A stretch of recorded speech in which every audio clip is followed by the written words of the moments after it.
우리가 할 수 있는 것이 없을 때 하나님이 일하십니다.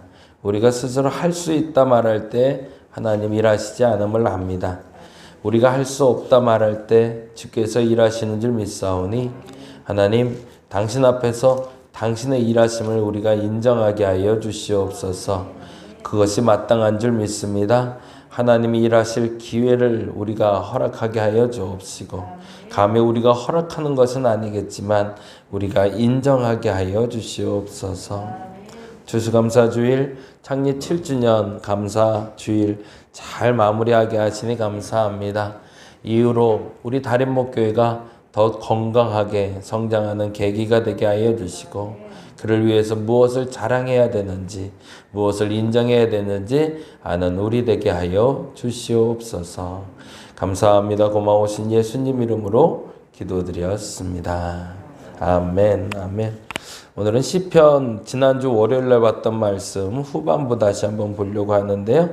147편 10절에서 20절까지 보도록 합니다. 147편 10절에서 20절.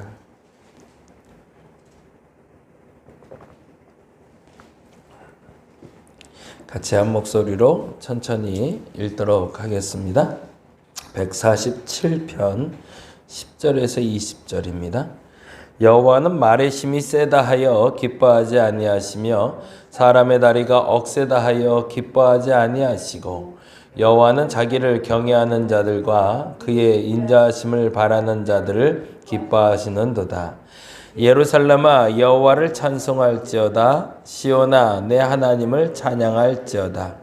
그가 내 문 빗장을 견고히 하시며 내 가운데 있는 너의 자녀들에게 복을 주셨으며 내 경내를 평안하게 하시고 아름다운 밀로 너를 배불리시며 그의 명령을 땅에 보내시니 그의 말씀이 속히 달리는도다.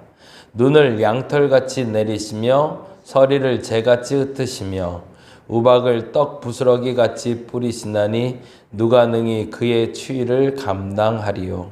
그의 말씀을 보내사 그것들을 녹이시고 바람을 불게 하신즉 물이 흐르는도다. 그가 그의 말씀을 야곱에게 보이시며 그의 율례와 규례를 이스라엘에 보이시는도다. 그는 어느 민족에게도 이와 같이 행하지 아니하셨나니 그들은 그의 법도를 알지 못하였도다. 할렐루야. 아멘. 할렐루야시라고 말씀을 드렸고요. 시편 147편의 배경은 지난주에도 말씀드린 대로 성전이 재건되고 성벽이 재건된 후에 학계 스가랴 시절에 결국엔 내가 하는 게 아니구나. 이게 하나님이 하는구나. 라고 알아졌을 때 그것에 대해서 고백시가 바로 오늘 시가 됩니다. 이스라엘 백성들에게 있어서 참 독특한 건요. 문제가 터졌을 때나 아니면 무엇인가 잘 됐을 때나 그 어느 순간에도 기준을 하나님에 두고 이야기한다는 거예요. 열왕기 상하와 역대 상하의 기록의 기준이 다르다는 얘기를 얘가 반복해서 많이 해요. 이제 다음 주에 우리 성경 공부할 때도 그 얘기 할 텐데 열왕기 상하와 역대 상하의 기록의 기준이 다릅니다. 열왕기 상하도 이스라엘의 역사, 이스라엘 왕들의 역사고 역대 상하도 이스라엘 왕들의 역사를 기록하고 있는데요. 열왕기 상하는 이스라엘이 망할 때 기록한 거고요. 역대 상하는 이스라엘이 회복될 때 기록한 거예요. 포로로 잡혀가기 전에 더 정확히 말하면 그 이스라엘 백성들이 이스라엘과 남유다로 나눠져 있을 때 이스라엘이 멸망하고 남유다가 멸망하잖아요. 멸망한 다음에 그들에게 고민이 생겼던 거죠. 왜 나라가 멸망하기까지 우리가 이 고난을 당해야 되는가? 이거는 굉장히 쉽지 않은 질문이에요. 나라가 망해갈 징조가 보인다는 거 하고요. 나라가 망하는 거하고 완전히 다른 거잖아요. 한 국가가 아예 사라지는 경험이거든요. 왕이 잡혀가고요. 식민지가 시작이 됐는데 이루 말할 수 없는 고통이 시작되는 시기인데 그때 그들이 질문을 던지게 된 거죠. 근데 그 질문은 뭐냐면 왜 우리가 망했을까요? 건강한 거죠. 내가 왜 이 일을 경험하게 됐을까를 질문할 수 있는 신앙이 되었다는 거니까. 근데 거기에 원인을 무엇으로 찾았을까요? 내가 하나님 앞에 바르지 않았기 때문에. 결국에 우리나라가 망할 수밖에 없었던 이유는 우리가 하나님 앞에 바르게 살지 않았기 때문에 우리는 멸망할 수밖에 없었다. 그래서 그 이유와 원인과 결과를 찾아가는 게 열왕기 상하입니다. 그래서 열왕기 상하를 보면서 우리는 계속 고민하고 찾아야 될 게 있어요. 나와 같은 상황이 지금 연출되고 있지 않은가? 나도 저들과 같은 상황이 연출되고 있지는 않은가? 그래서 그 질문을 속에서 열왕들이 흥할 때와 열왕들이 망해갈 때 그 기준이 무엇인가를 찾는 것이 열왕기 상하를 보는 목적이고 기준이 됩니다. 근데 반대로 역대 상하는 조금 달라요. 그리고 시간이 많이 흘러가요. 그리고 포로 기도를 거쳐가고 1차, 2차, 3차 포로 귀환이 이루어집니다. 포로 귀환이 이루어졌다는 건 뭐예요? 그동안 그들의 나라가 사라진 정도가 뿐만 아니라 그들의 땅도 잃어버렸다는 거거든요. 지금도 우리나라에도 사실은 우리나라에 살지 못하는 우리나라 민족들이 있죠. 까레이스키라고 불리는 사람들도 있고요. 그리고 조선족이라고 불리는 사람들이 러시아와 중국에 흩어져 있습니다. 그들의 인구가 10만이 넘는다고 그러죠. 그래서 때로는 요즘은 그런 얘기들도 회자가 돼요. 우리나라 인구가 너무 이제 줄어가기 시작하니까 그들을 다시 집단 이주를 받아야 된다는 얘기도 나오고 있어요. 그들이 흩어졌을 때 그들의 의지로 흩어진 것이 아니라 우리나라가 망하고 나서 그들이 그 땅마저도 잃어버리게 된 경우였던 거죠. 근데 그들의 귀한 소식이 들려왔습니다.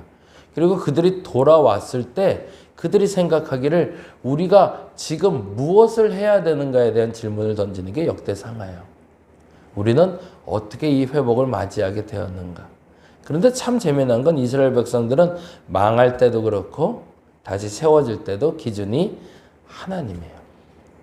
그래서 그 하나님이 나를 망하게 하신 거고 그 하나님이 나를 다시 흥하게 하실 거라는 믿음의 고백을 하는 게 이스라엘 백성들입니다.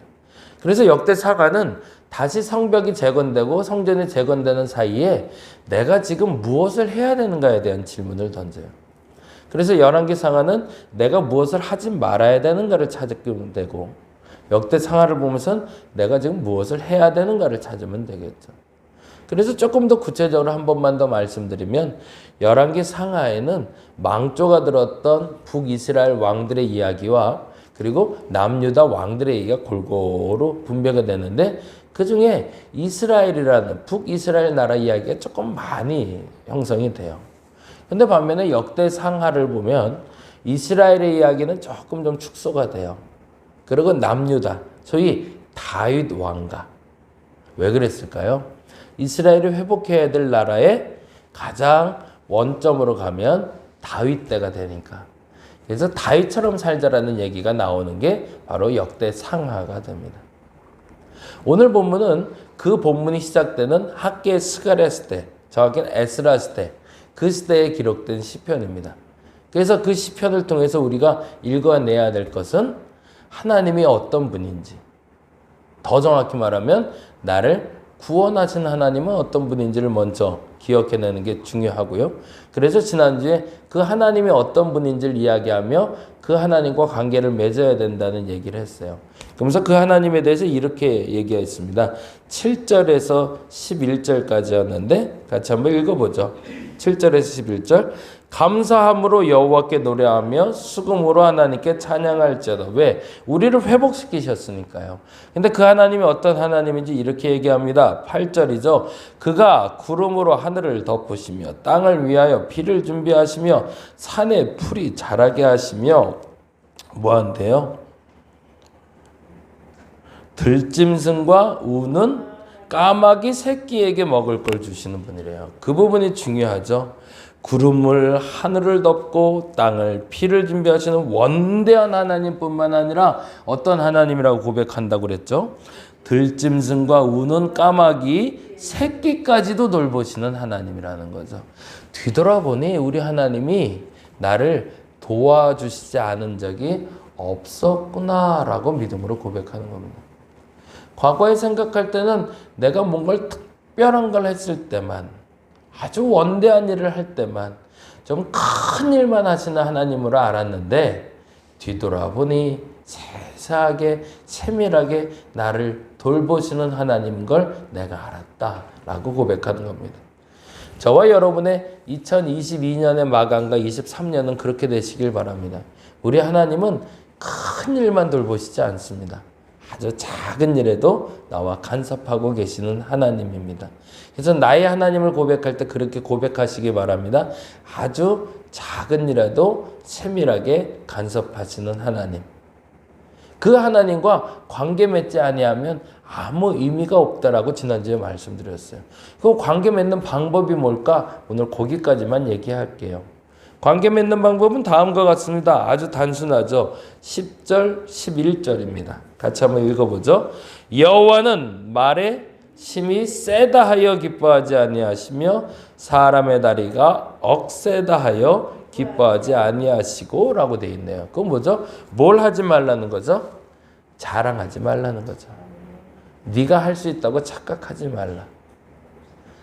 하나님이 세밀하게 도와주시는 분들을 보면 내 자랑이 드러나는 사람은 안 도와준다는 얘기입니다. 내가 잘했다고 말하는 사람들은 안 도와주겠다는 얘기예요.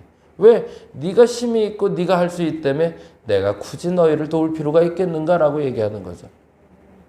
이거는 의지적으로 노력해서 될 일은 아니더라고요. 그냥 의지적으로 나는 약해, 난 부족해, 날 도와줘 이러면 너무 수동적이 되는 거고요. 하나님 앞에 의지적으로가 아니라 인정하게 될 때 살아보니까 정말 열심히 살았던 거죠. 정말 최선을 다해서 돈 벌어봤고요. 정말 최선을 다해서 신앙생활 해봤어요. 근데 내가 신앙생활을 열심히 한다고 되는 게 아니더라. 내가 열심히 돈 번다고 돈이 벌어지는 게 아니더라. 내가 저 사람하고 관계를 어떻게든 회복해 보려고 애쓴다고 관계가 회복되는 게 아니더라. 그걸 인정하는 순간에 하나님 움직이신다는 거죠. 근데 우리가 뭘 못하냐면 끝까지 내가 할 수 있다고 생각하던가 아니면 하나님도 못한다고 생각하는 거죠. 그래서 하다가 다른 걸 생각하는 거죠.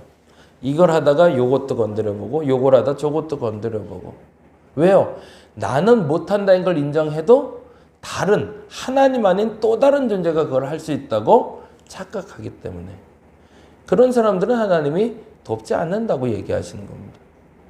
절대적으로 하나님을 의지할 수만 있다면 그때부터 하나님 움직이시는데 우리가 그래서 두 가지를 못하는 거예요. 첫째는 하나님이 움직이시기 전까지의 최선. 하나님이 움직이시기 전까지는 정말 최선이어야 돼요. 정말 열심히 해야 돼요.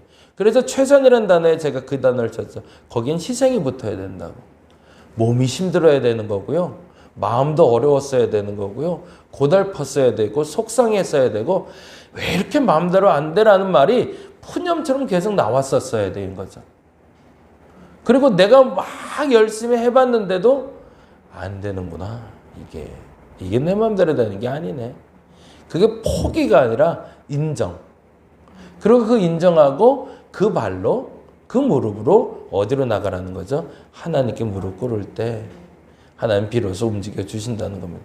첫째로 제일 필요한 건 하나님 앞에서의 최선. 그 다음에 더 중요한 게 있죠. 하나님은 이건 좀 적어놔주세요. 하나님은 차선이 아니다. 제발 좀 그렇게 하시기 바랍니다. 하나님은 우리 인생의 차선이 아닙니다. 그거 해서 안 돼서 하나님 선택하는 게 아니에요. 내가 최대한 노력했는데 그게 최선이었고 하나님은 차선으로 선택하는 게 아니라 내 최선의 끝이 하나님이라는 걸 인정하는 거예요. 사람들이 그 개념을 조금 달리 생각하는 것 같아요. 내가 해서 안 되니까 차선으로 하나님을 선택을 해요. 그건 하나님을 뒤에 놓는 겁니다. 그게 아니라 나의 최선의 끝이 하나님임을 인정할 때 하나님 움직여 주신다는 겁니다. 그 말을 11절에 이렇게 표현하는 거죠. 같이 한번 읽어볼까요? 11절 같이 읽어봅니다. 여호와는 자기를 경외하는 자들과 그의 인자하심을 바라는 자들을 기뻐하시는도다라고. 그래서 자기를 경외하는 자라는 표현이 말한 대로 하나님을 두려워하는 자들이죠. 하나님 없이는 안 되겠구나. 앞서 말한 대로 차선이 아니라 최선의 끝은 하나님을 인정하는 거다. 2023년엔 그랬으면 좋겠습니다. 첫째는요, 열심을 다하시기 바랍니다. 신앙에도 열심을 다하고요. 사람들 관계에도 열심을 다해보고요. 하는 데까지는 해보자고요. 그러다 안 되는 건 어떡하겠어요? 내 능력의 한계가 거긴 걸. 근데 감사한 건 신앙인들은 내 능력의 한계에서 하나님을 만나더라는 거죠. 그리고 그 한계에서 하나님의 손만 붙잡으면 그때부터는 하나님이 일하시는 거니까. 그 하나님이 일하실 수 있는 시간을 내년에는 넉넉히 줄 수 있는 저와 여러분 되시기를 간절히 바랍니다. 기도하겠습니다. 2022년 한 해가 점점 마감돼 갑니다. 어떻게 살았는지, 무엇을 했는지, 무엇이 남았는지, 더 정확히는 정말 열심히 최선을 다해 살았는지, 건성건성하면서 하나님의 일을 꿈꿨는지 되짚어보게 하여 주옵시고, 2023년에는 정말 최선이게 하여 주시고, 그 최선의 끝에 하나님도 경험하게 하여 주옵소서. 하나님을 내년에는 차선으로 선택하는 어리석음 없게 하여 주옵소서. 이거 하다 안 돼서 하나님께 달려오는 것이 아니라 그거 하다가 그 마지막 끝이 하나님이라 하나님을 붙잡는 우리 되게 하여 주시옵소서. 감사합니다. 고마우신 예수님 이름으로 기도드렸습니다. 다 같이 기도하고 돌아가겠습니다.